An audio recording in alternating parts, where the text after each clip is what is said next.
Councilwoman Jessica Ortega, Present. Mayor Pro Tem Ruben Plata, Present. Councilman Abiel Flores. Present. Mayor, we've established quorum. Councilman Alberto Vela will not be joining us today. Okay. The next item is invocation and pledge of allegiance. Yes, if I can have everyone please stand.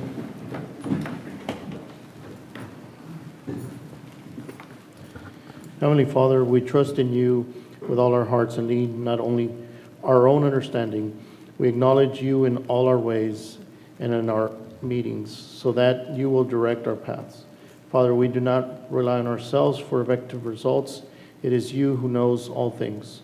So, Father, may we have your divine grace in this meeting. In Jesus' name we pray. Amen. I pledge allegiance to the flag Of the United States of America and to the republic for which it stands, one nation, under God, indivisible, with liberty and justice for all. Thank you. You may be seated. Okay. The next item is disclosure of conflicts of interest. Anything? No, ma'am, there was filed? Okay, thank you. Next item is presentations, and the first one is from the Rio Grande Valley Humane Society. Hi, Good afternoon. Thank you for having me. thank you. A lot of good news to report. Let me just pull it up real quick. So we have moved, we are now in our 6th month of our operational control over the shelter, and we have a lot of good news to report. Thanks to our community partnerships, we have increased adoptions in the last 6 months, up 174%. That's 174% over the year prior. And we have also reunited 70% more animals with their owner over the year prior. We have taken a total of 1,363 animals off the streets. That is up over 100 animals per month over the last year. 0 animals have been killed for space, and most excitingly, we have vaccinated nearly 600 animals in the community at low cost, and we plan on doubling those numbers in the months to come. It's a lot of really good news, and one of the things that we always talk about is being a no-kill shelter.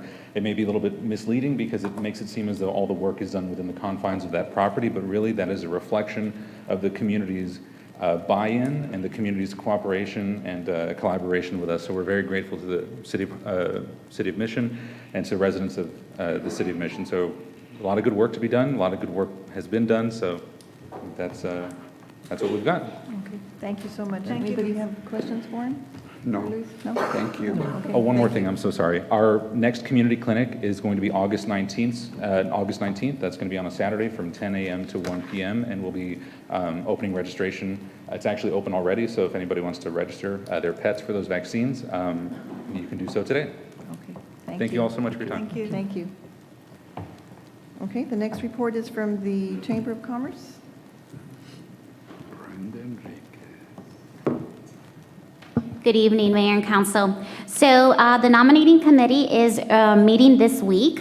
So we do have a few nominees, and whatever ballot they present, the board of directors will be meeting on Wednesday to approve the ballot. So once it's approved, we can send it out to the membership for votes. So we're really excited about that. The deadline to submit ballots will probably be in August. And in the educational development, we have e-commerce roadmap, getting your business online. So this is for any business who does not have an online presence. They're welcome to come and join us for that educational development session. We also have this week on Thursday, the Love Locks of Mission unveiling. We're really excited about it. It's happening this Thursday, July 27th at 6 p.m. It will be at Market Square. After the unveiling, we're going to have the summer market, and we actually have a record-breaking of 32 vendors. So there will be lots of food, lots of vendors that are selling stuff to shop. So come on over and shop. There's also going to be music. There's going to be a car show, and then like a children's spot. So, and then also someone from the Office of Governor Abbott is going to come and join us for the unveiling as well. And our partners over with SBA, we are partnering to we are hosting the disaster preparedness program that is going to happen on August 12th. So we're going to start sending out that flyer tomorrow. So anyone interested in joining us for the disaster preparedness, come on down to the chamber. And of course, Buenas Tardes Luncheon on the State of Education is happening at 11:30 a.m. We do have a few tables available, and business awards are now open for annual awards. And that's all I have this evening, Mayor. so much. Thank you.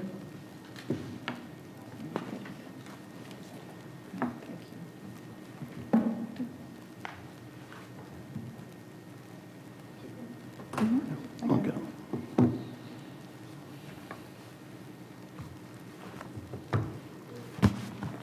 Mayor and Council, I'm here to report just a quick legal update. It's been slightly over 6 months since you appointed me to serve as city attorney. During the interview process, I shared with you and Mr. Randy Perez that I would spend an initial period observing the legal needs of the legal department. And so for the first couple of weeks, initially I met with many of the directors as to possibly gauge how our legal department could better serve them. There were definitely certain growth areas that were identified where the legal department could assist them with. Some of those were to provide a better understanding for directors what legal services could be provided by the city attorney, identifying the purpose for the legal department itself as to what the city attorney's office purpose was as it related to city council staff and the general public, to improve the overall confidence in the city attorney's office being able to provide legal advice, confidentiality of protected information, and having a better understanding of municipal law. And there was also comments as to that the department was not as approachable. And then just internally, I was able to pick up on that there wasn't necessarily a system or systems in place to provide accountability or tracking of legal service requests for our department to engage with city staff and following up on those requests. But now, 6 months later, I'm proud to report that our department has actually significantly filled those areas of growth. Over the past few weeks, I've conducted a legal department client satisfaction survey. It was an anonymous survey hosted by Sojalytics. It was at no cost to the city. It was just kind of a free-based software system. It was sent to all directors, the city manager's office, and other employees that our office has provided direct legal services to. The survey included responses from 28 participants, which was about 73% participation rate, and it included one from the city manager's office, 16 directors, 3 assistant directors, 3 managers, and 5 other non-director type employees. That actual survey, the whole survey has been provided to you in the blue folder. I'll take this moment to share that with the council that although the survey demonstrated very positive steps that the legal department has accomplished to address the deficiencies that were identified during that first month, this survey did have, I guess, 2 individuals. Because it was anonymous, there was no way to kind of determine who they were or what department they represented. But those 2 individuals did rank our department still low. This reflects that our department is still in its foundational period. And at the end of my report, I'll identify that the department's SMART goals going forward and what those are. But just in summary, over the next year, our legal team hopes to continue improving on this foundational year with the intent to create some transformational changes in the types of legal services going forward. And just briefly, what the survey did demonstrate was that the legal department is well on its way to accomplishing those goals. 93% stated that the legal department was either proactive or very proactive. That's on page 13 of the survey. 100% stated that the legal department was helpful in finding solutions to their problems or concerns on page 15. 93% ranked the quality of the legal team's work as high quality. And there's a portion of the survey which asked participants to rank the legal department between 1 and 5 stars, 5 being absolutely agree to 1 being do not agree at all. But when asked certain questions as to whether the department helps balance the risk versus rewards associated with legal or business decisions, participants are ranked our legal department 4.57 out of 5 stars. That's on page 19. When asked whether our attorneys had a deep understanding of municipal law, we were ranked 4.75 out of 5 stars on page 21. Whether they were confident in the legal advice that they received over the past 6 months, We received a 4.71 out of 5 stars on page 23. Whether we were approachable, we were ranked 4.61 out of 5 stars on page 25. Whether our department meets reasonable deadlines, we were ranked 4.5 out of 5 stars. This was our lowest, and this is actually a growth point, which I'll discuss in our SMART goals and our plan for addressing that one. And then whether they trusted attorneys to act with integrity, we received a 4.79 out of 5 stars. This survey definitely demonstrates that our legal team is progressing towards providing quality legal services for city staff. And I just want to take a few minutes to share some of the actions that we undertook to actually yield these results, these positive results. Go on the slide, please. So the first one was helping our internal team to actually create an identity amongst ourselves that reflected a professional and a higher quality of standard, and that was just creating actually a logo. So what are we and who are we? And we created a mantra, which was excellence in practice, and this reflects a commitment to we have to always strive towards a heightened standard in excellence. And here, practice has two meanings: practice in the common sense, in the routine, in the day-to-day operations of the department. And so we strive for excellence in all things, large or small. And then the second is a practice in the legal sense. So our practice is called the practice of law, and it's called that because it involves constant attention, evolution, and the practice of law is ever changing. It's not stagnant. And so there are constantly changes in the law created by orders issued by various state and federal courts, and also changes to the Texas legislature. As an attorney engaged in the practice of law and municipal law, we always have to be learning and evolving, whether it's in the day-to-day definition of practice or active engagement of legal concepts and concerns. The city attorney's office is committed to a heightened standard of excellence in all of it. The second thing that we did is we created a mission statement. Prior to arriving as city attorney, our legal team didn't have a mission statement. However, since January, this has been listed on the Mission City Attorney's website. So in accordance with the mission and policy set by council, our legal team advances, advocates, and safeguards the legal interests of the city of Mission. Our active approach to legal advocacy provides innovative, cost-effective, and quality services to support city council, the city manager, and city staff. So our team. Initially, our team was set up as a city attorney and deputy city attorney and paralegal. Upon starting in January, we added more legal services to the office. We included providing legal counsel to the city's Planning and Zoning Commission, Zoning Board of Adjustments, Civil Service Commission, and Historic Preservation Commission, all this being done in-house. On top of providing in-house counsel to 24 different departments, the city manager's office and city council, our office is also taking a more active role in code and municipal court cases and providing legal counsel for the City of Mission and MEDC economic development projects.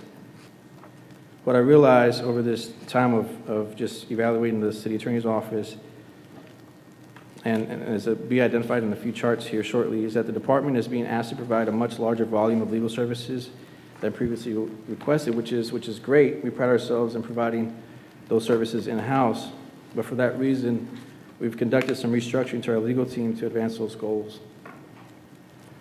Utilizing the previous deputy city attorney position, we provided or created an entry-level assistant city attorney position / law clerk position and a legal assistant at no additional increase to the city's overall budget.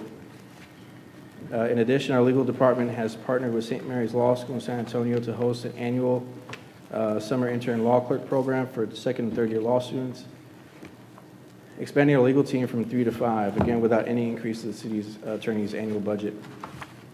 Currently, we have vacancies for the assistant city attorney and legal assistant positions, but we hope to have those filled soon. We actually have interviews for both positions later this week. So this next slide reflects all the legal services requests that have been submitted between January and June. One of the first initiatives I sponsored in January was this legal services request tracking system. Essentially, when the legal service request comes in, Ms. Patty enters that manually into a spreadsheet, and then we review those spreadsheets, once or twice a week to make sure that we're keeping track on all our requests. As you can see, some of the departments with the most use are executive, city secretary, finance, health, HR, and planning. The section listed miscellaneous includes calls from the public, some litigation matters, and other matters not captured under any specific department. The next slide that you see is actually the total monthly request. And you can see the gradual increase in the number of legal services requests, and we believe this is a result as supported in the customer service survey that went out, that our legal department has increased confidence in and accessibility to our legal team. Also to note that our legal team has been operating with a smaller legal team since February, and still the number of legal requests has been able to steadily increase. The largest jump being during the month of June, and I credit that with the assistance of Ms. Gonzalez, our summer law clerk, as she's provided a lot of assistance with some of these legal request matters. This demonstrates to me that once we are fully staffed, our legal department should be able to have a capacity of up to about 300 legal services requests per month. But just to note, we've almost doubled the number of legal service requests between January and the month of June. Just briefly, this is a 6-month survey of total activity for our legal department. We've completed 973 legal service requests as of the end of June, which this month will definitely clear over 1,000 altogether. Conducted 41 meetings, 4 in-house training sessions for staff. And you see the topics there. The one about public information, we've actually tried to schedule that with Ms. Ana, and she's very busy, and we remain very busy, so we hope to have that joint presentation in the next couple weeks, I think. But going forward, we already have a couple other trainings for in-house staff with our finance department related to the laws pertaining to timekeeping, and HR related to the city's social media policy. All that, again, being conducted in-house. The next slide are recent projects. So although we've talked about a lot of volume, we have been able to do some more innovative and proactive legal services for the city. 3 of those include developing a construction contract template with Mr. Geddes' department that can be used for all new solicitations instead of relying on the vendor standards AIA contracts that are, notably much more favorable to contractors than cities. This new template includes a guaranteed maximum price and maximum subcontracting clauses to help to reduce the amount of change orders and delays on our projects. The second portion is the MEDC projects. And although MEDC has its own legal counsel, our legal team has worked together with them to provide MEDC and the city key legal documents to help expedite legal negotiations for important economic development deals, including a revised letter of intent template, performance agreement template, and other economic incentives forms used by the city, MEDC, and prospective developers. And the last one we have here is the Taylor Phase 2. In January, we were notified of 6 remaining tracts of property that needed to be acquired for Phase 2 of the Taylor Road project. Our in-house legal team has filed condemnation proceedings for 4 of those parcels. 2 of the remaining parcels were approved by City Council last month by resolution. And since those parcels are in McAllen city limits, that resolution required a joint resolution to be passed by McAllen. It's my understanding that McAllen's resolution will be passed later this week. And once McAllen approves those 2 resolutions, our office will be able to file our petitions for condemnation and proceed with those 2 remaining tracts. I promise, Council, we have just a few more slides. So out of the survey, this is just a word graphic of the responses that were submitted in response to the question to please type 3 words that you feel describe the legal department. We think that's a very positive reflection of our commitment to raising the standard of legal services provided. The next couple of slides actually show where we can provide or improve on, which are our availability and response time. Although we were generally ranked high in each of these graphs demonstrate that our legal team can definitely improve on becoming more available and improving our responsive time. And then the last slide just reflects that this is our foundational year. We had to start with the basics. But looking at the rapid increase of legal services requests, doubling from the amount of from January to June per month, we have to make sure that our growth is balanced with the quality of the services we provide. We don't want to grow to the point where quality of our legal services decreases. So for those reasons, our department has identified the following SMART goals for the remainder of this year. We're committed to improving our tracking system for legal services. We hope to, by September of this fall, enter an automated system through HiQ to actually keep track of those legal services requests, improve response time for legal services requests that are submitted, increase the number of internal legal trainings for city staff, internally identify each legal team member's principal purpose to reduce redundancy, and then slowly, gradually expand legal services that match our efficiency rates. We hope that accomplishing these goals for the remainder of 2023 will be successful, and then we can focus on providing more innovative and transformational legal services throughout 2024. Thank you, Council. Very good. Thank you. Any questions? Yes. How many, the 38 are all directors, the 38 participants? No, sir. So we sent the survey to all city directors, and then we also went to our legal services requests that we have and submitted additional legal services survey invitations to those that have engaged our department. But the ones who actually participated, one was the city manager's office, 16 were directors, 3 were assistant directors, 3 were managers, and 5 were just a lower non-managing employees. We did send out an initial invite through Socialytics. We sent a reminder, and then the system sent out another reminder after that. So they had like three requests to participate in them. So the 38 were all city staff, All city staff, correct? which is 26% of the whole 38, you know? Which 26% did not respond. Yes, I think, yeah, we had about 73% participation rate, yes, sir. So, Mr. Perez, in the directors' meetings, did all your directors know that he was doing a survey? But it wasn't like mandatory, they could just, it was a volunteer. That's correct. It was sent out through legal office to participate in that. And so we have directors and supervisors and assistants in the directors' meeting. Can I just make a comment about it? I think especially if it's city staff, I know it's not a mandatory, but I think it means a lot if they respond. This is one of the only ways how we're gonna really be able to evaluate a department and find out if there's room for improvement.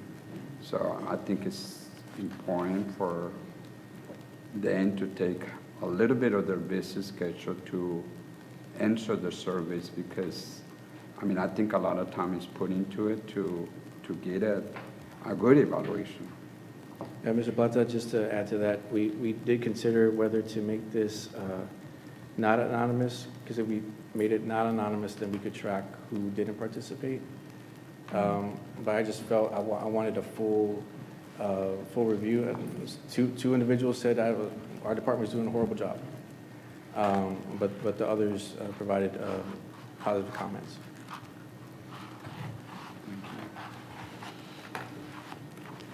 Okay. Any other questions? I mean, I just want to commend you for doing this. I know that you're setting up a lot of processes that weren't there before, and one of these is evaluating the department itself, and I think that's great. Good job. Thanks, sir. Thank you. Good job. Thanks. Okay, the next item is the update on drainage projects. Mr. Terrazas. Good afternoon, Mayor and Council. JP Terrazas. As promised, we bring you another status on drainage projects that we have throughout the city of Mission, our 5 drainage projects. And also our managing firm, B2C, has been doing an excellent job on keeping track of all these projects on the testing, managing, and inspection. And here's Mr. Argarza to give a status on the presentation. Good evening, Mayor and Council. Thank you for having us out here today. We're excited to present a much-needed update to the council and to your constituents. Like JP said, we've been out there meeting with constituents as well. There's a lot of positive feedback, and there's some that, we have some issue, but we go and talk to them, just educate them a little bit of what's going on and what we're doing for the city. So I just wanted to present to you all a PowerPoint presentation. And, okay, so, all right, great, thank you. So we have currently 7 drainage projects. Out of those 7, we currently have 5 active projects. Of those 5, 1 is in its infancy stage, and 4 are nearing completion. And I'm going to go through each active project in this PowerPoint, and at the end, answer any questions you may have. So the first project we have is Stewart A. Road project. This is a project that was engineered by Javier Hinojosa. Contractor is RG Enterprises, DBA G&G Contractors. The project construction cost is $3.3 million. To date, they have a balance of $1.7 million with a retainage fee of $83,000. Currently, they're at 75% complete. They've installed the major trunk line along Stewart Road. They've also installed a lot of the artery lines that are inside the subdivision, and they're currently right now at Merlin Drive and at East 21st Street. They started that already. They got a couple of little items to do, a couple of more pipes. They also have East 24th and a half Street. Currently, they're saw cutting at Stewart Road in preparation for paving. So we're excited about that. I know it's a lot of calls regarding Stewart and a lot of traffic, so we're excited about getting that near completion. And speaking with the contractor, we're hoping and we're pushing them to get it done by the end of August. Yay. Weather permitting, weather I'll permitting. be so excited for that. I know, we heard thunder earlier and we were like, oh, please don't, please don't. But yeah, that's our goal, we're pushing for that. So that is Stewart for right now, Stewart Road project. When was the starting date on that one? I'm sorry? When was the starting date? That was September 16th, sir. September 16th. What was the projected time? 210 days? 210 days, that is correct. Which it We're went with. we're a little over 90 days to be exact, somewhere around there. Yes, sir. So if I may, Mr. President, the projected date was September, but due to materials availability, the contractor didn't start till November.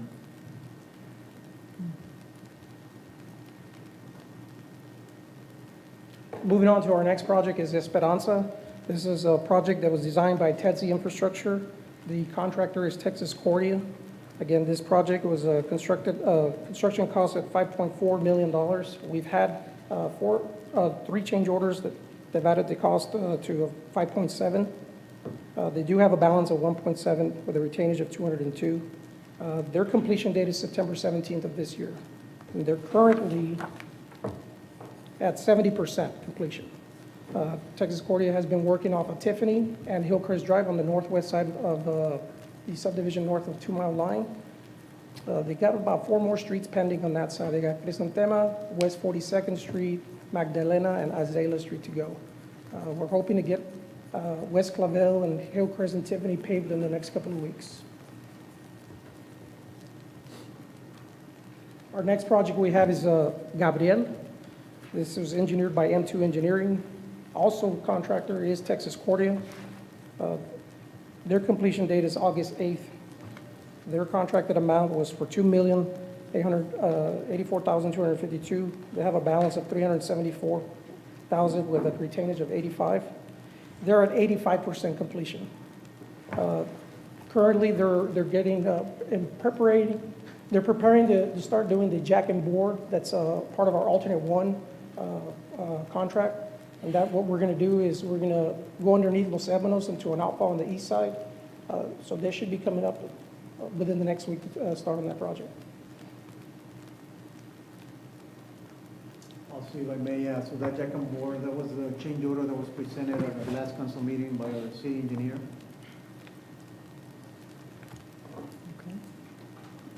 Up next is the Glasscock Road project. That is engineered by Executive Engineering. Contractor is Morewell. That project is at $3.7 million. It's got a calendar date of 240, completion date of December 27th of this year. That is the project that's in infancy. They just started, they're around 10% completion. They've had 2 crews out there, one at FM 495 in Glasgow, which everybody has seen, and another inside the subdivision along Summer Breeze and Turtle Lane and Mondale.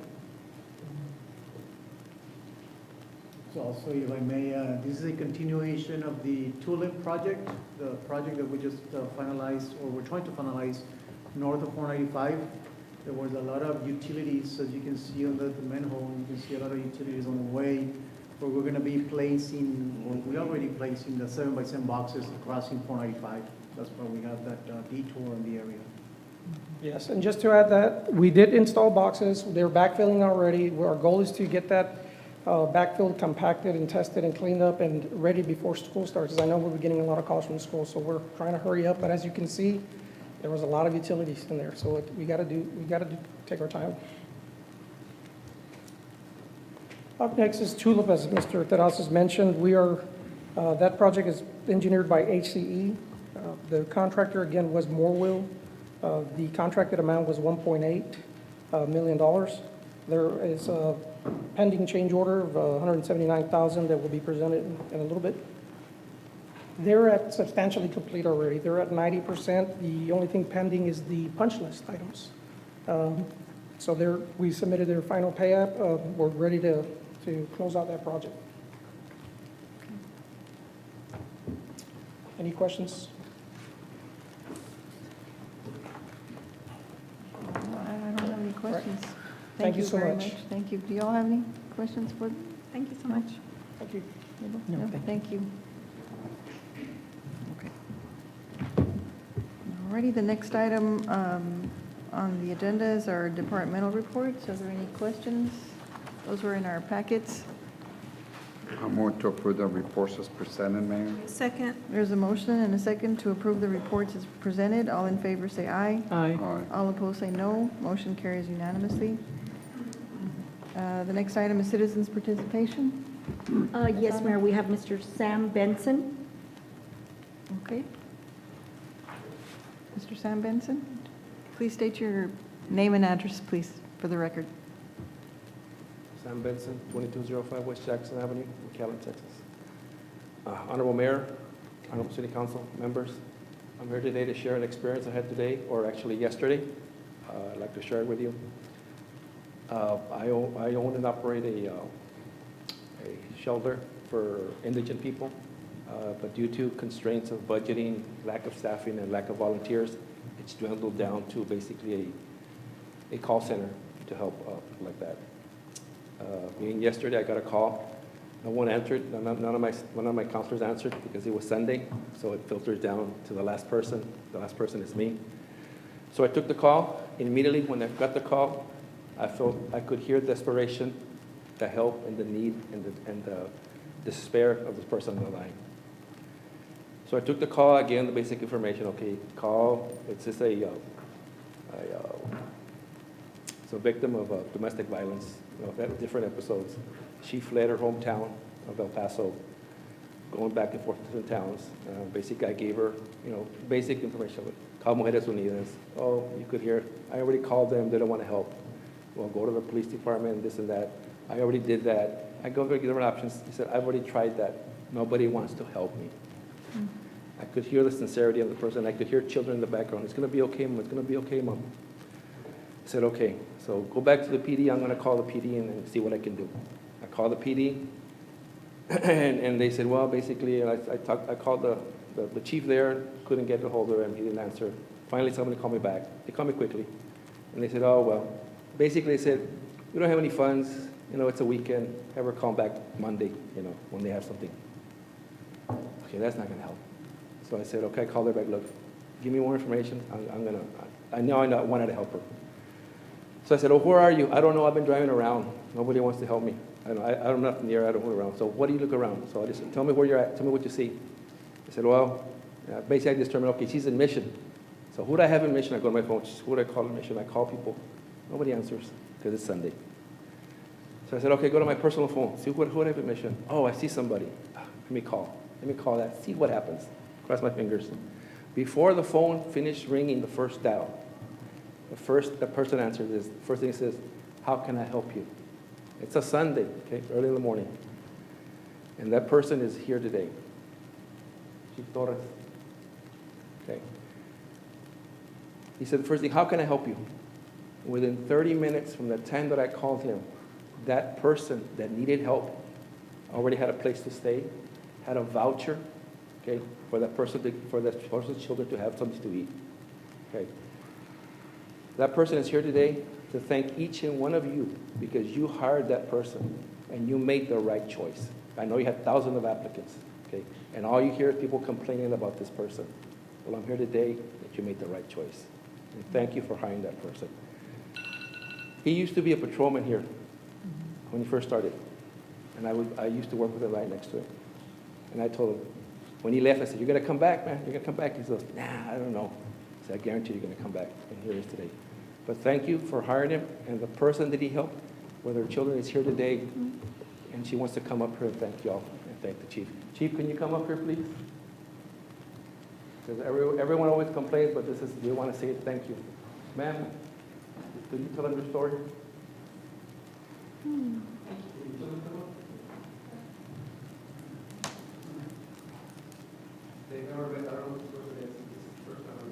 My name is Angela Mendiola. I'm from El Paso, Texas. I worked for the Department of Defense in Fort Bliss for 8 years. I moved to Austin. I am a victim of domestic violence. I left Austin, Travis County, for my safety reasons, for me and my kids, driving around, asking for help. Call after call, nobody helped, nobody answered. Thanks to him, Chief Torres. As soon as Isela Marin called me, I got a voucher. Me and my kids got food. We were able to eat, stay somewhere. And I just want to say thank you, and thank you to everybody who made this possible, because I kept getting the runaround, and nobody would answer, nobody would help me. They said they wouldn't help me because the crime didn't happen here, but it's still Texas, and I needed help, and I have nowhere to stay, and I had kids, and it was hot, and we're hungry. My dad is currently in hospice, dying of cancer, and I'm just trying to get back home. So I just wanted to share my story and how on a Sunday, when nobody would help me and turn me down, this man was able to make it happen with one call. So I just wanted to say thank you. And Thank you for coming. I know that it took a lot for you to come here and tell us your story. So we appreciate that, and we wish you all the best for you and your children. And God bless you, and we're here to help you. Thank you so much. Okay. Anybody else? Chief, did you want to? Thank you.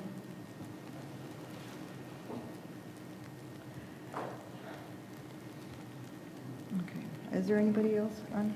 No? Okay. All right. We're going to move on to public hearing. And the first item is a planning and zoning item, a conditional use permit.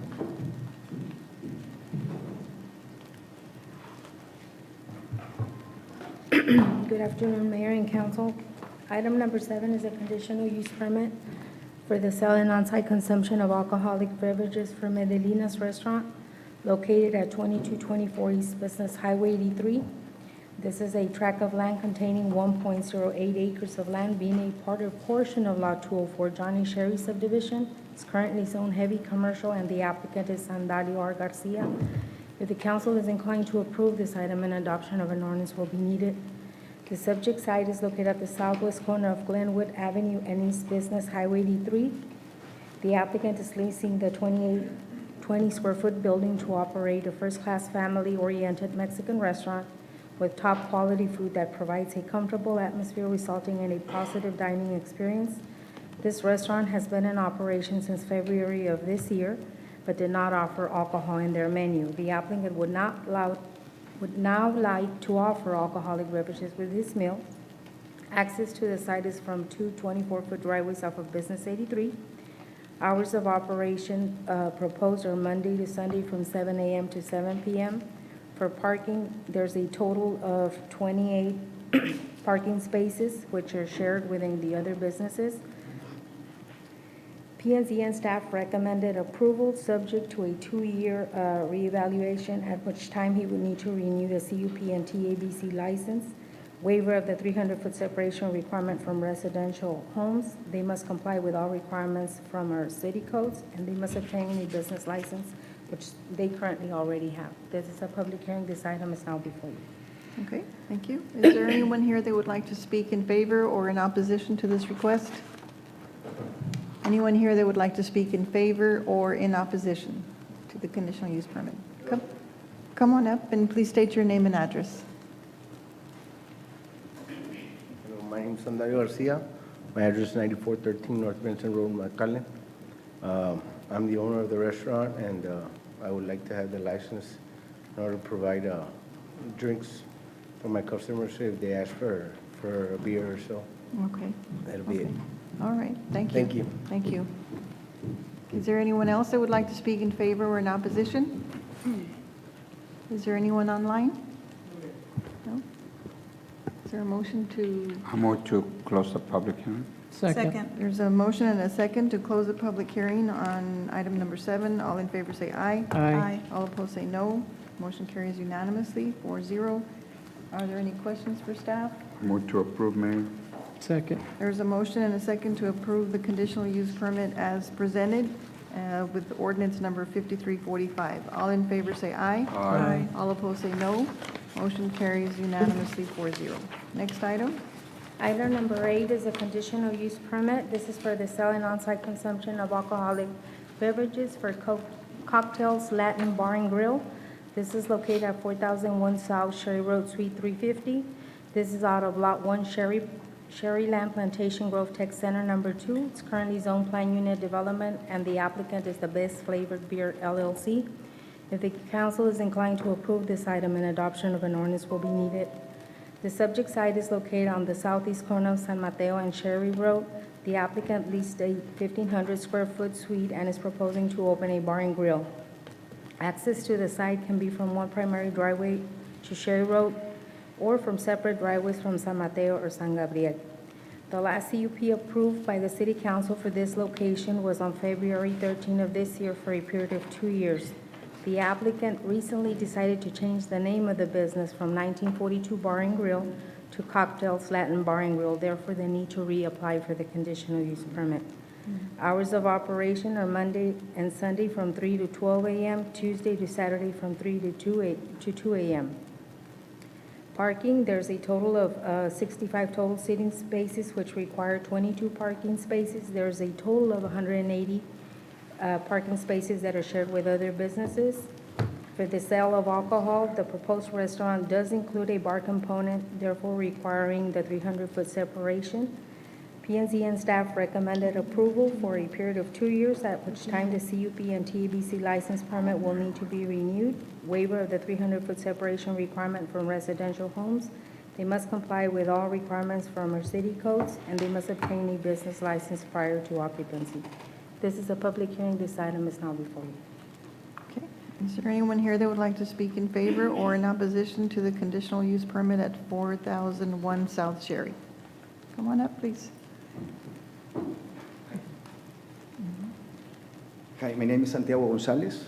I'm here 2 months ago, maybe, because I have the name 1942 Bar and Grill. But the only reason we changed the name is because I'm searching about the trademark and stuff like that, and we have a Tequila Don Julio 1942, and that's the reason we decide to change the name to Cocktail Latin Bar and Grill. It's the only reason. That's it. The bar and grill is the same. How can I say in English? Let's say it's the same concept. No, the same food, the same menu. It's all the same. Okay, thank you. You're welcome. Is there anyone else? The TBC and controller is already have the new name. Oh, okay. Already. All right. Great, thank you. Anyone here else that wants to speak in favor or in opposition? Is there anyone online? No? Okay. Is there a motion to close the public hearing? So moved. I move to close the public hearing. Second. There's a motion and a second to close the public hearing on item number 8.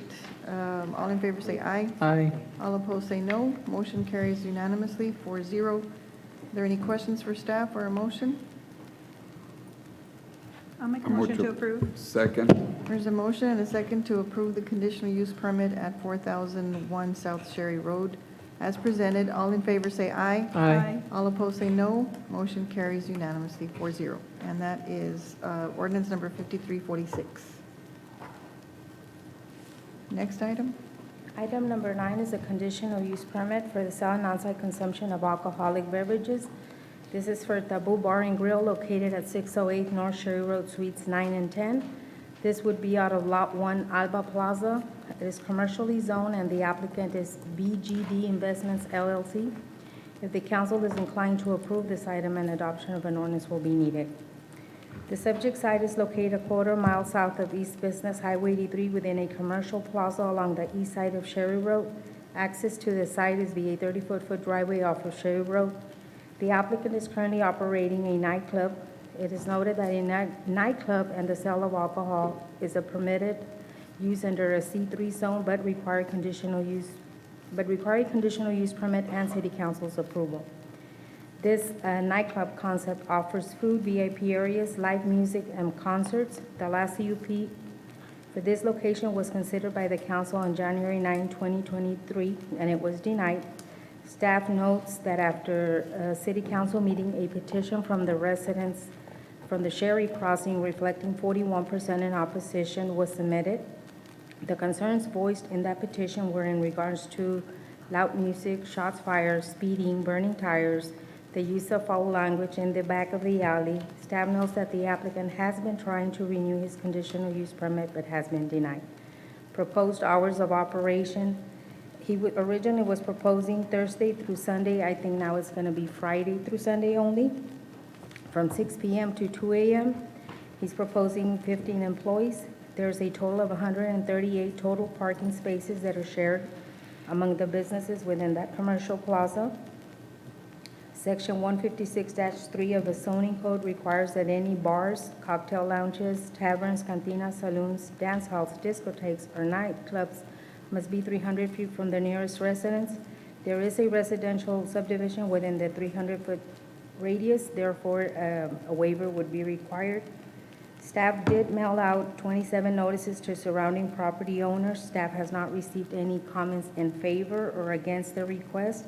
In conferring with Mission PD for incidents at these locations, there are 6 reports containing complaints for 608 North Sherry Road. It doesn't specify the suites, but it's just for that particular address. And they're in regards to noise, fights, public intoxication, suspicious circumstances from November to present. In an effort to comply with city's requirements and address these concerns, the applicant has installed his own decibel reader and has restricted the entrance to patrons that have caused problems in the past. P&Z and staff recommended approval for a 6-month reevaluation to continue to assess this operation, waiver of the 300-foot separation requirement from residential homes, continue compliance with building, fire, health, noise sign codes, continue compliance with TABC requirements, and they must have at least 2 securities at all times. Staff did receive a text this afternoon, one of the residents that live within the 200-foot radius, stating that he had no concerns in regards to noise, and he supports the request. This is a public hearing. This item is now before you. Okay. Is there anyone here that would like to speak in favor or in opposition? Please state your name and address for the record. Mi nombre es Diego Hurtado, es 608 Norte Sherry, y pues nomás estamos ahora sí queriendo de nuevo tener nuestra licencia. Sí tuvimos situaciones en el pasado, pero ya ahorita ya lo solucionamos totalmente. Okay. My name is Blessing George. I live on 1001 Travis Street, Mission, Texas. Ma'am, actually, we did have problem in the beginning, and we did have like 16 speakers, 4 bays, but now we are running on 4 speakers and just 1 bass. And we have hired 5 securities, and we have 2 police officers. They are from Raymondsville. They come and work with us all night. And we have hired a sound engineer. He works for certain schools in FAR, Yeah. Edinburgh. Hey. And he's our engineer, and he works outside in the alley, and he controls the sound from outside to make sure like the decibel doesn't goes out. And we did had problem in the beginning, but I was new to this business. I didn't know the type of people, what to enter, what to not. But now it's, we are like super strict with people, like we don't even enter like that kind of people anymore. Okay. All right, thank you. And I have like a neighbor, he lives right behind my house.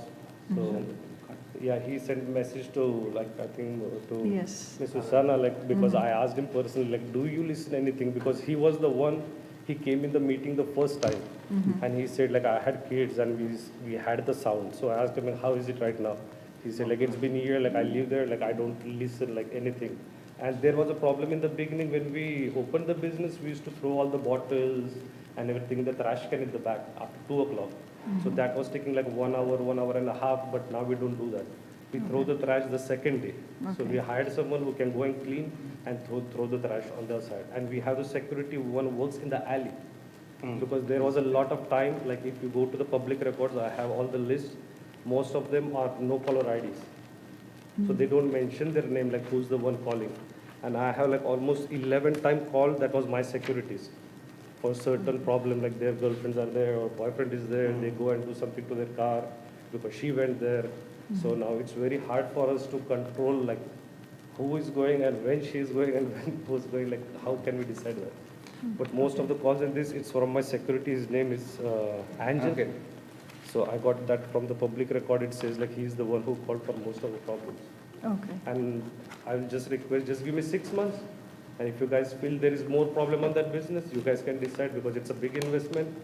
I had done a lot of investment, like it's my first time getting into bar business, but it was my mistake, but I had to like at least run it. Okay, all right, thank you. Thank you, ma'am. Is there anyone else that would like to speak in favor or against this item? Is there anyone online?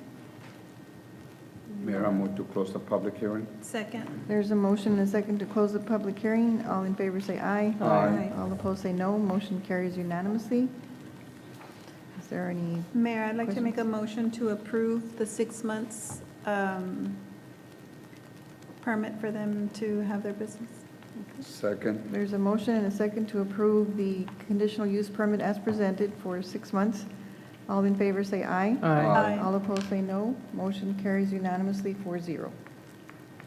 Next item? That's ordinance 5347. Yes, ordinance 5347. Thank you. Item number 10 is a discussion and action, if any, related to an ordinance providing for a definition of a storage unit facility and providing for the conditional use of those facilities in interim agricultural use, office building district, neighborhood commercial district, and general business district as permitted uses for districts. If the council is inclined to approve this ordinance, approve this item, and adoption of an ordinance will be needed. Based on the council's direction to amend our ordinances to allow a storage units facility, currently in our ordinance, we don't have a definition for storage units facilities or it be allowable under any of these zones.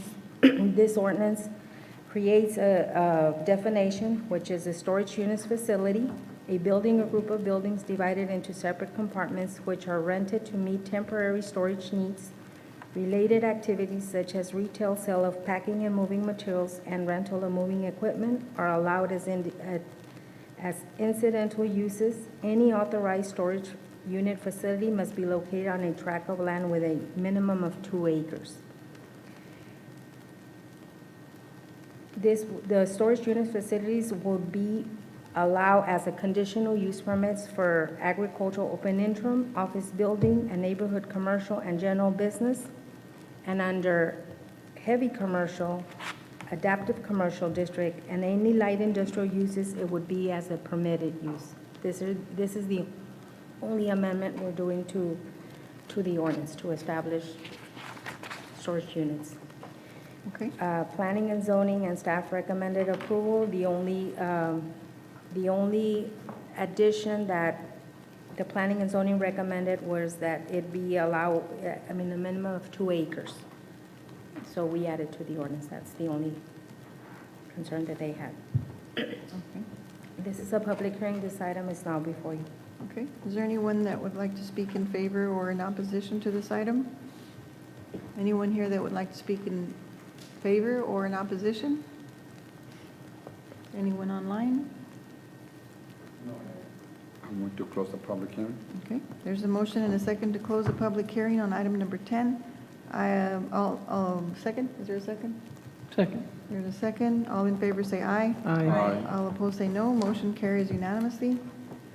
I do have a question and a preference, actually. I would like to see that the agriculture open interim is not included in the permitted use, only because I would like to see a rezoning of the property to either, to a commercial zone, if a storage unit was to come in to that area. Mayor, most of the rezonings that we currently saw were actually agricultural, and they were in the middle of residential.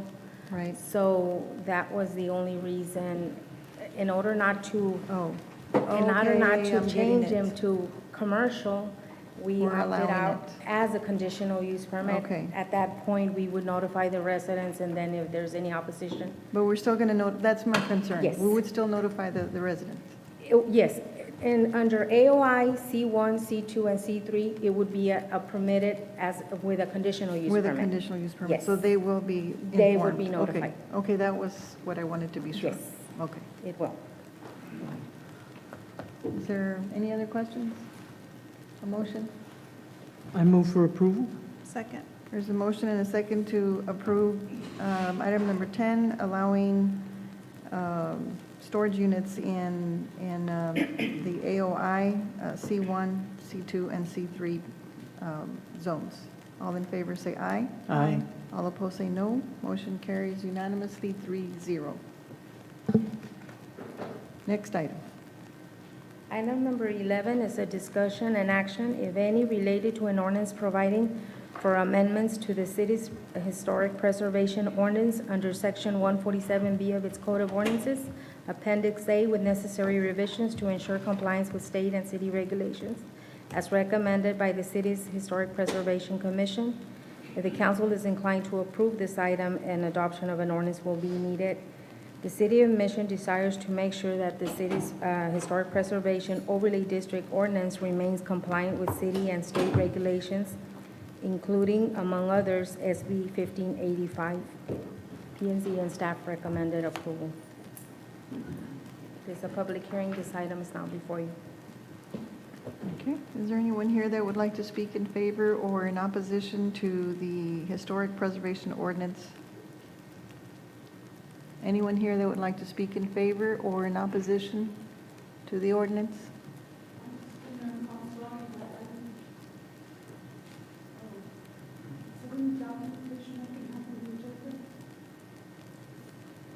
On the ordinance, the backup, no. Just the agenda's there, but not the backup. Okay. It is online.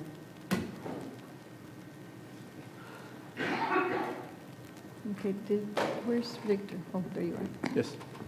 Did you have an opportunity to obviously to review this? Yes, our office drafted it. It just reflects, the changes are identified on page 132 to 134 of the agenda packet that was published.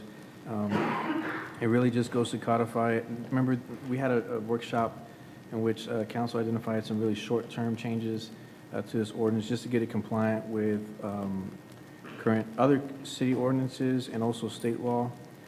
So specifically, it revises Section 3 of the current HPC ordinance as to terms, removal, compensation. Those were included in Section 7. That really goes to the heart of that bill, which Section 211.0165 Texas Local Government Code, requiring a supermajority from the city's Planning and Zoning Commission and City Council. We added that language in there. And then we clarified the county of jurisdiction and just other provisions as it relates to the actual membership of this council. And those were the changes that were made, Mayor. Okay. This is a public hearing. Is there anyone else that would like to speak in favor or in opposition?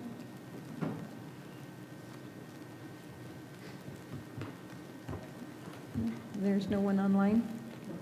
Okay. Is there a motion to close the public hearing?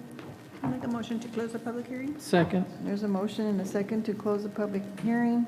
All in favor say aye. Aye. Aye. All opposed say no. Motion carries unanimously, 3-0. Are there any questions or concerns, comments? I move for approval, Mayor. Second. There's a motion and a second to approve the amendment to the Historic Preservation Ordinance under Section 1.47B. All in favor say aye. Aye. All opposed say no. Motion carries unanimously, 3-0. Okay, that is the end of our public hearing. Ordinance Oh, 5349. 5349, sorry. Okay. That was the end of our public hearing. The next item is consent agenda. Are there any items that need to be pulled?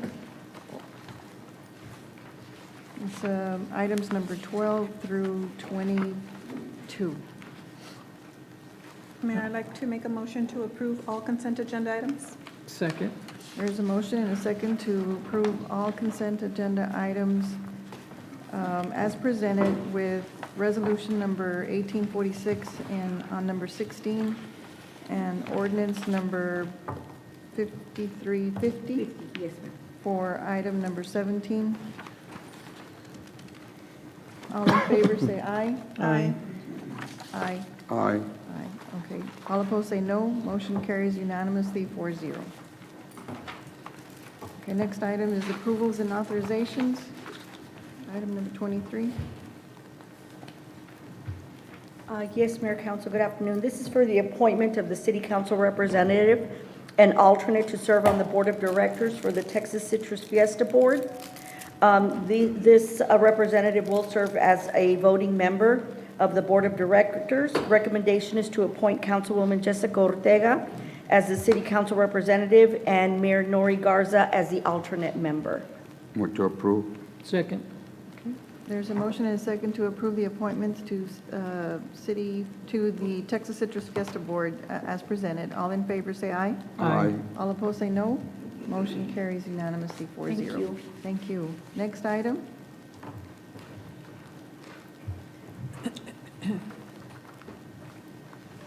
Good afternoon, Mayor. Authorization to purchase Class A uniforms for all fire department personnel at the cost of $77,038.48. Staff and city manager recommend approval. Move to approve. Second. There's a motion and a second to approve the authorization to purchase Class A uniforms. All in favor say aye. Aye. All opposed say no. Motion carries unanimously, 4-0. Thank you. Mayor, I have a question. Yes. Have they gone up with, you know how it's extremely hot nowadays?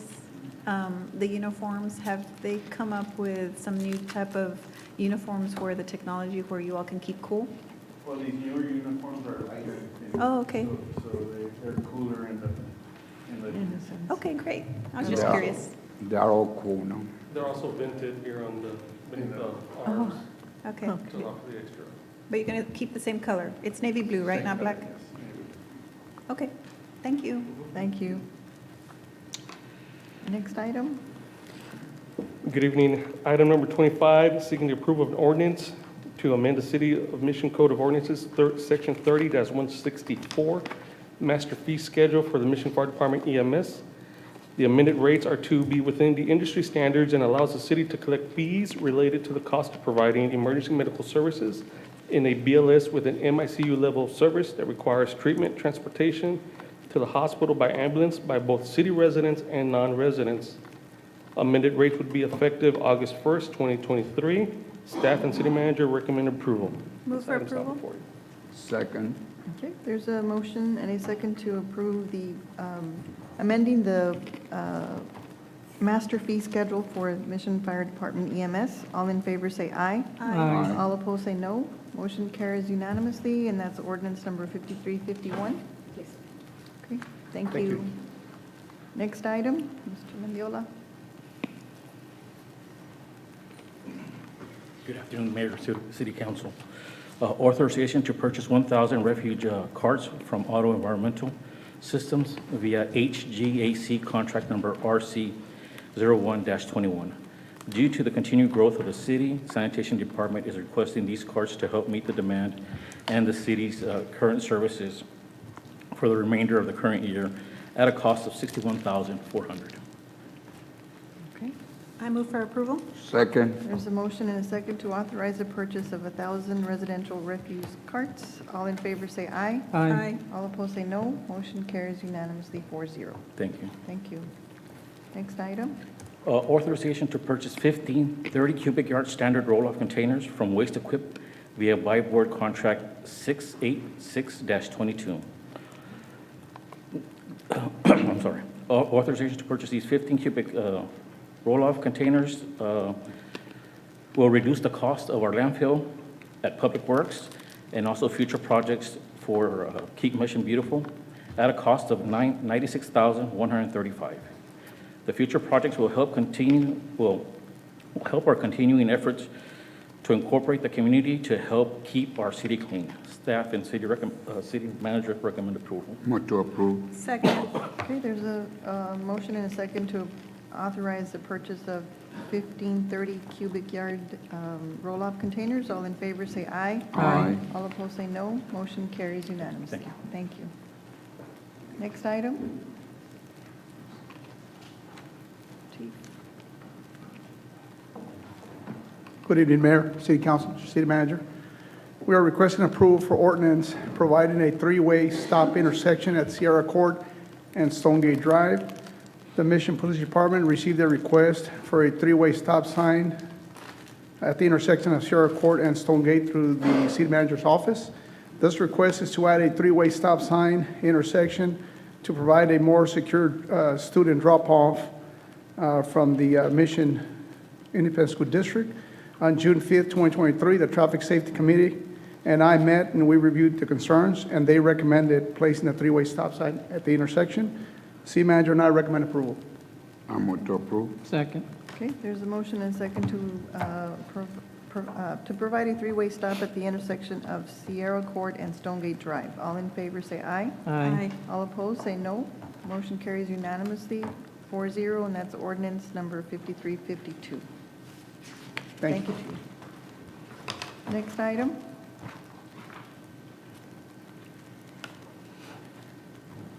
Good afternoon, Mayor and council members. Item 29 is approval of final five-year consolidated plan and strategy 2023-27, final annual action plan 2023-24, and authorize city manager to execute subrecipient agreements for those receiving fiscal year 23 CDBG allocations. HUD requires local jurisdictions to prepare and submit a five-year consolidated plan and strategy and annual action plan in order to receive federal funding through the Community Development Block Grant Program. The development of the CPS sets goals, objectives, and outcomes, identifies the needs and priorities of the community involved in an extensive needs assessment and community outreach process. The annual action plan describes the activities that will be undertaken during the fiscal year 2023-2024. The draft of this document was available on June 2nd, 2023. Public hearings were held on June 12 and June 27. The following comments were received. Need for sidewalks and street lighting in the southwest area, affordable recreation programs for seniors, playground equipment, water fountain, and restroom at Asterland Park, recycle bins, and additional all-inclusive park areas. Several agencies expressed concerns with decreases in funding for rent, utility assistance for disabled individuals and seniors, and services for abused, neglected children, and reconsideration of funding for an agency that provides educational, music, art, and dance programs for youth. The 30-day comment period ended on July 3rd, 2023. The 2023 allocation is $962,344. The activities recommended by the Citizens Advisory Committee are Amigos del Valle, $30,000, LRGVDC, Area Agency on Aging, $2,000, Camp University, $3,000, Hope Medical Services, $3,000, Comfort House, $3,000, Children's Advocacy Center, $15,000, Silver Ribbon, $1,000, Affordable Homes in South Texas, $80,000, Housing Assistance Program, $537,581, and administration project delivery of 183,930 and 103,833. City manager and staff's funding recommendations are Amigos del Valle, 17,000, LRGVDC, area agency, 3,000, Camp University, 3,000, Casa of Hidalgo County, 1,000, Hope Medical Services, 3,000, Comfort House, 3,000, Children's Advocacy, 11,000, Silver Ribbon, 3,000, Affordable Homes of South Texas, 100,000, Rental Assistance Program, 15,000, Housing Assistance Program, 515,581, and administration and project delivery of 183,930 and 103,833. And the item is now before you.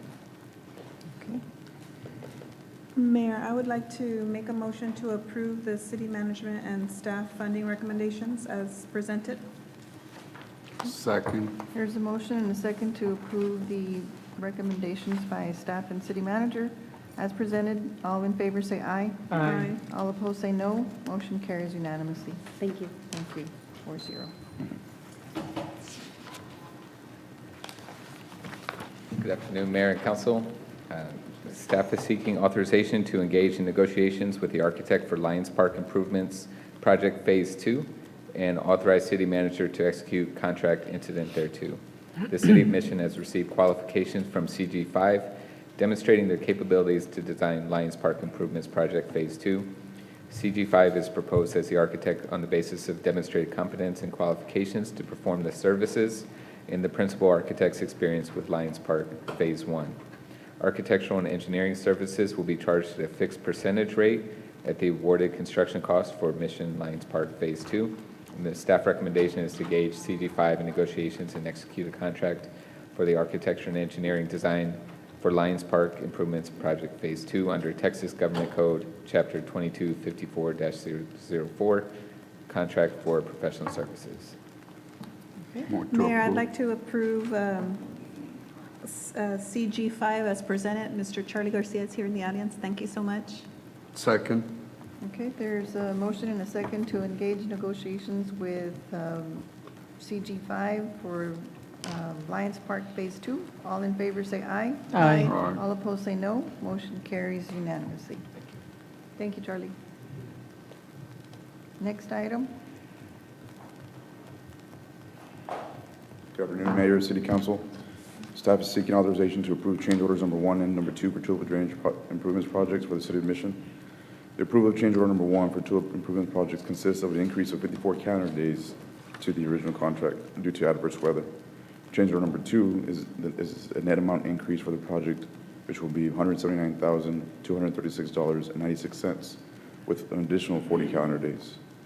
Therefore, city staff is recommending change orders number 1 and number 2 for the total amount of $1,997,883.28 and 274 calendar days with the approved change orders. Staff and city manager recommend approval. The items are before you.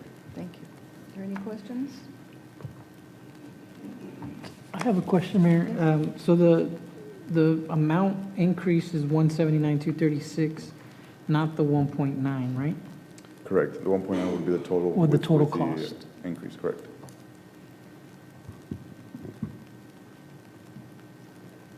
So this is the same as what Mr. Terrazas was telling us about the utilities and they're 90%, right? Correct. Completion? Correct. Okay. Yeah, Because there was a including- bunch of old lines and like, some of them went to just one home for a phone line that was done a long time ago or something like that, right? Yes, that is correct. Good afternoon, Mayor and Council. That is correct. So a lot of this work was done inside the Hacienda subdivision on 24th, 23rd Place. There was a lot of conflicts within the services. Also, there was a shallow water line that only had an 18-inch clearance that kept busting every time the contractor was driving there with the equipment. So that's one of the changes also, and also that was part of the presentation that B2Z presented today. Okay. I'll make a motion to approve. Second. Okay, there's a motion and a second to approve change order number 1 and 2 for tulip drainage improvements project. All in favor say aye. Aye. All opposed say no. Motion carries unanimously 4-0. Thank you. Next item. Tax collection report. Good afternoon, Mayor and City Council. Item number 32 is the approval of the May 2023 tax collection report. The 2023 total adjusted tax levy for taxes was $29,039,494.19, and the amount of collections as of May 31st is $27,670,695.27, which represents 95.29% of the total 2022 tax levy. The total adjusted tax levy for delinquent taxes was $2,369,448.11, and the amount of collections as of May 31st, 2023 is $394,771.84, which represents 16.66% of the total tax levies from previous years. Staff and city manager recommend approval. Move to approve. There's a motion. Mayor, I have a second, but I also have a question. Just with regards to the new firm, are they the ones that are Their collecting them? collections won't be till July, so this is the May report, so we'll start seeing the differences in July. But they have transitioned already into any pending. Oh, okay. Okay, second. Okay, there's a motion and a second to approve the tax collection report. All in favor say aye. Aye. All opposed say no. Motion carries unanimously 4-0. Next item. Item number 33 is the approval of the May 2023 financial statements. The total revenues for the month were $6,979,772, and total expenditures were $12,213,679, leaving an adjusted fund balance of $28,555,872. Staff and city manager recommend approval. Move to approve. Second. There's a motion and a second to approve the financial statements as presented. All in favor say aye. Aye. All opposed say no. Motion carries unanimously 4-0. Next item. Mr. Lerma. Mayor, City Council, good afternoon, Mr. Perez. On item number 34 is the approval of the ordinance, amending ordinance 5223, which is adopting 6 additional personnel to the classified position of firefighter to end the fiscal year. These additional firefighters, Mayor, City Council, will assist us in doing our transition to a fully functional EMS-based fire department, and it will increase our firefighter position from 42 to 48. So at this time, if there's any questions, we do have Chief Garcia on Zoom, and we also have Chief Cavazos and Navarrete here to answer any questions, but we are requesting approval of this ordinance to amend the ordinance and get us to where we want to be as far as a fully functional fire-based, EMS-based fire department. Mayor, I'd like to make a motion to approve as discussed in our budget workshop session. Second. Okay, there's a motion and a second to approve item number 34, adding 6 additional personnel to the fire department. All in favor say aye. Aye. All opposed say no. Motion carries unanimously 4-0, and that's ordinance 5353. Yes, ma'am. Okay. So our Thank you. department will, now, Mayor, will go from 87 to 93 total, and firefighters will go from 42 to 48, and thank you. Thank you. Alrighty, next item. Item number 35 is approval of a budget amendment in the general fund. This will be for the fire department. It'll be $85,536 in expenditures for the allocation of the funding for the fire department positions of 6 firefighters as discussed in the budget workshop. Staff and city manager recommend approval. Okay. Move for approval? Second. There's a motion and a second to approve the budget amendment for the general fund. All in favor say aye. Aye. All opposed say no. Motion carries unanimously 4-0. Next item, Mr. Bettis.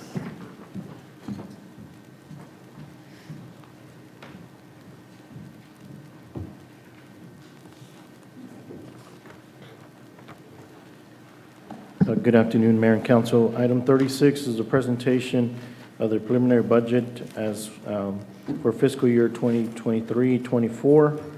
And as per the city charter, the city manager between 60 to 90 days prior to the beginning of the fiscal year shall submit to the city council a proposed budget in which the budget shall provide a complete financial plan for the fiscal year. Presented is a preliminary budget with the city manager's recommendation, and this is, of course, a preliminary budget that will be available online and also through our website and then through the city secretary's office as well.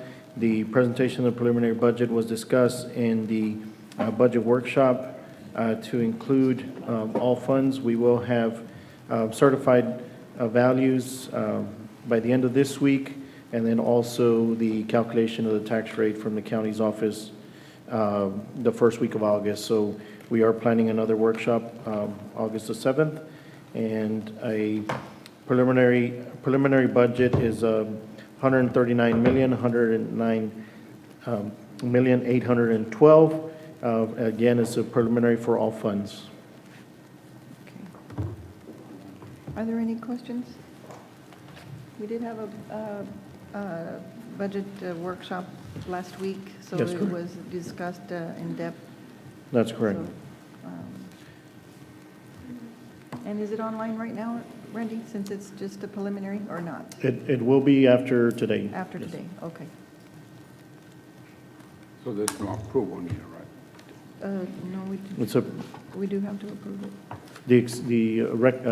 we recommend the acceptance of the presentation. Acceptance of the presentation. Okay, approve.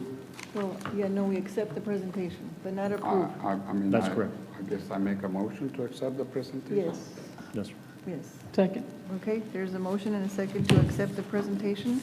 All in favor, say aye. Aye. Aye. All opposed, say no. Motion carries unanimously 4-0. No approval yet. Not approved yet. No. Right. Next item. What about another workshops Yes, sir. before we do it? Yes, we are working on the workshop for the August the 7th as well. It's August the 7th? Yes, ma'am. Monday. You buying lunch for us? Oh, sí, dime qué. I had forgotten about that. Item 37 is the agenda item to set the public hearing date for fiscal year 2023-2024 budget. The city manager is requesting to set public hearing on Monday, August the 14th, as required by city charter. Section 9.06, notice of public hearing on budget. At the meeting of the city council at which the budget is being submitted, the city council shall fix the time and place of the public hearing of the budget and shall cause to be published in the newspaper in general circulation with the city of Mission, and a notice of the hearing setting forth and time and place thereof the least 10 days before the date of the such hearing. The public hearing gives interested parties the opportunity to be heard. The public hearing date, time, and location will be published in the local newspaper. Staff recommendation is the approval of the public hearing date of fiscal year 2023-2024 annual budget on August the 14th, 2023. So we had to finish it by the 7th, right? More than that. Yes, sir. We have the budget workshop on the 7th. This is a public hearing, and the actual approval of the budget would be the first meeting in September. So Mayor, so we need to approve the date? Yes. Yes, correct. I move to approve the date of the annual budget to be on Monday, August the 14th, 2023. Okay. Second. And there's a motion and a second to approve the hearing date for our annual budget to be Monday, August the 14th, 2023. All in favor, say aye. Aye. All opposed, say no. Motion carries unanimously, 4-0. Thank you. Thank you. Next item.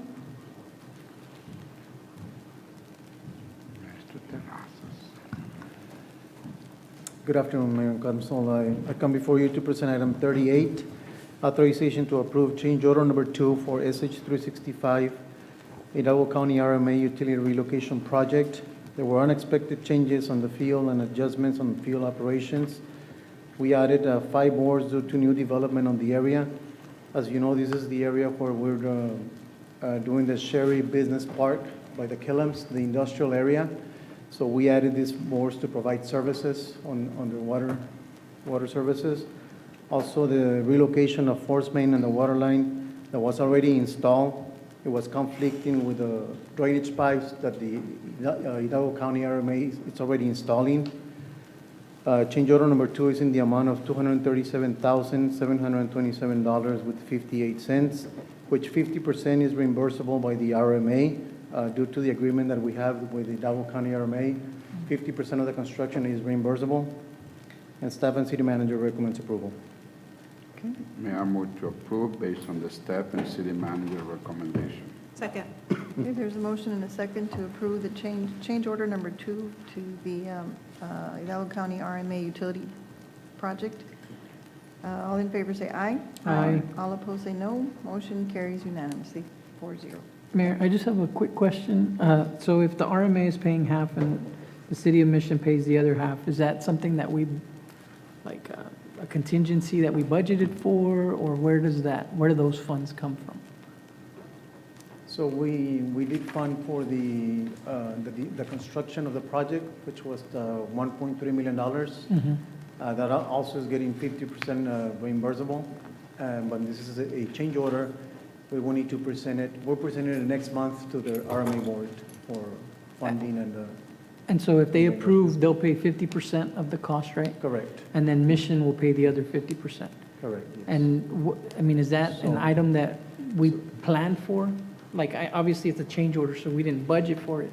So But it, initially, this project was designed 5 years ago, but the RMA, they were able to allocate the funding for the SH 365 loop.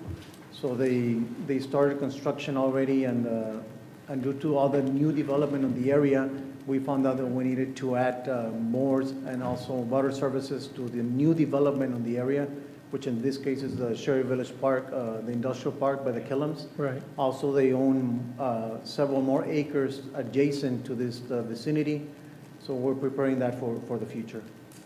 okay. So it's just general costs of development and Correct, yes. I guess the question Yeah, is do we have it? is it being paid by the contingency fund that was in place already, or where's the 150? So the original cost is budgeted in the utility fund at 100%, and then we get a 50% revenue coming in from the RMA. We'll probably have to come in with a budget amendment for this change order at the next city council oh, meeting. so we for the budgeted difference. 100%? Yes. Oh, Because we're taking the lead on the project. oh, I see. Okay, Yes, so, correct. So I'm sorry, I misunderstood your question. So it's like a local government project that we have with TechStart. okay. We have to show TechStart with a canceled check that we already paid the contractor, and then we'll get reimbursed. Got it. Same thing on this one. Got it. Okay, okay, Thank Sorry you. about that. No, it's fine. thank you. Okay, next item. Item number 39, and same project, authorization to approve change order number 3, Hidalgo County RMA utility relocation project. There were some fire hydrants that needed to be relocated and replaced. The RMA contractor broke the fire hydrants that were already installed while they were clearing the right-of-way where they were constructing the new roadway. Therefore, the RMA in this case will pay 100% of this cost. Change order number 3 is in the amount of $34,195.70. Staff and city manager recommends approval. Move for approval? There's a Second. motion and a second to approve change order number 3. All in favor say aye. Aye. All opposed say no. Motion carries unanimously, 4-0, and that is ordinance number 5354,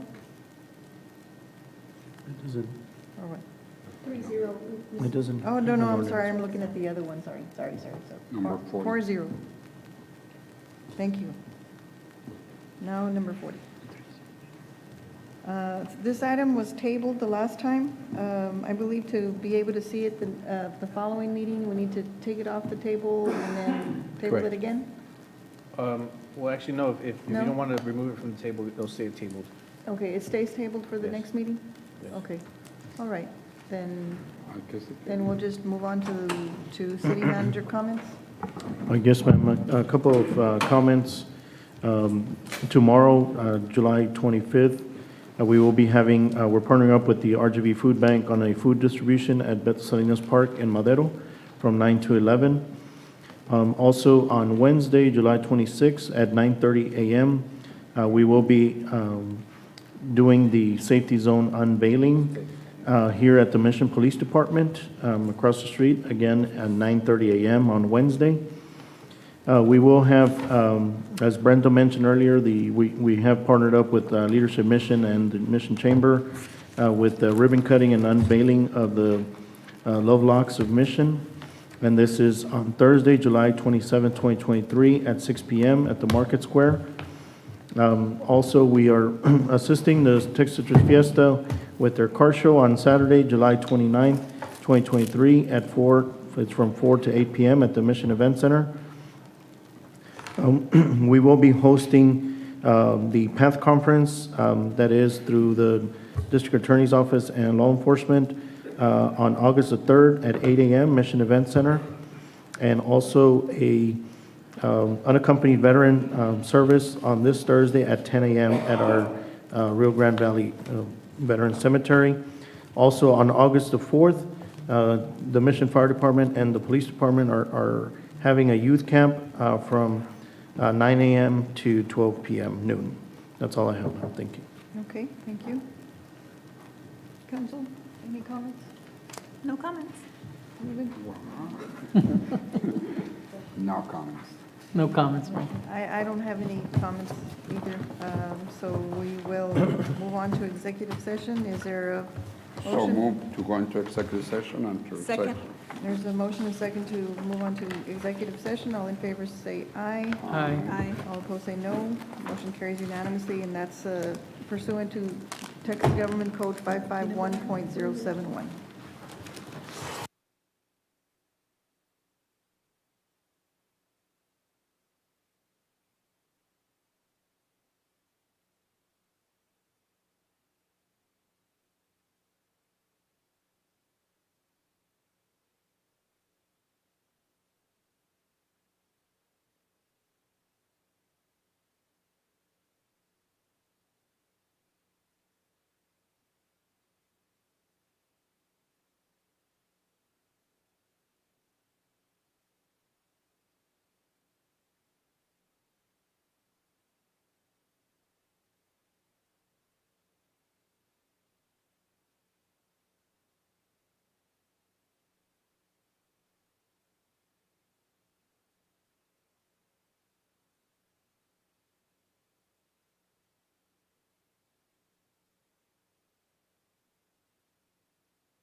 And her friends. Peleones. Questions asked.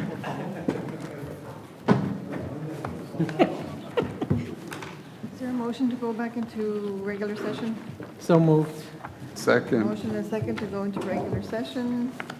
All in favor say aye. Aye. All opposed say no. Motion carries unanimously 4-0. Mayor and City Council, based on discussions in executive session, it's my opinion that if the council is so inclined, that it would entertain a motion to authorize the city manager to proceed with formalizing the proposed economic incentives as presented in executive session for projects Pliers, Superman, and Placita. I make that motion. Second. Okay, there's a motion and a second to move forward on the discussion as discussed in executive session. All in favor say aye. Aye. All opposed say no. Motion carries unanimously. And there's no other business on the I move to agenda. adjourn, Mayor. All right. Motion Second? and a second to adjourn the meeting. All in favor say aye. Aye. All opposed say no. Motion carries unanimously. Thank you very